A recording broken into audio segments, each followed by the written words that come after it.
կապված վարկերի հետ։ Մենք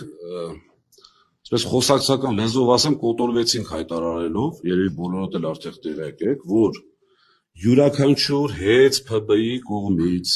վերցրած վարկային պարտավորության տոկոսները որևիցե պարագայում չի մտնում սակագերի մեջ։ Հիմա կա երկու տարբերակ, կամ կառավարության ղեկավարը գիտի եւ մոլորեցնում է ժողովրդին, կամ իր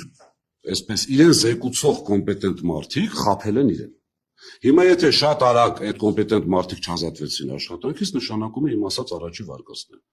Ուղղակի մոլորեցնում է մեր ժողովրդին։ Հարց է առաջանում, լավ ընտրություններից հետո Աստված մի արասցի, եթե իրենք հաղթեցին, ինչ է լինելու։ Պարզ բան, ուղղակի թանկանալու է սակագինը, որտեղ տարբերակ չկա։ Սամվել Կարապետյանի պարագայում եւս մեկ անգամ հիշեցնեմ, արդեն 10 տարի չի թանկացրել խոսքը հեծի մասին։ Եվս 10 տարի խոստացել է չթանկացնել, այսինքն այս ամբողջ բեռը ինչ որ լիներ հեծի հետ կապված, միանշանակ ինքը, այսպես ասած, իր անձնական միջոցներից որպես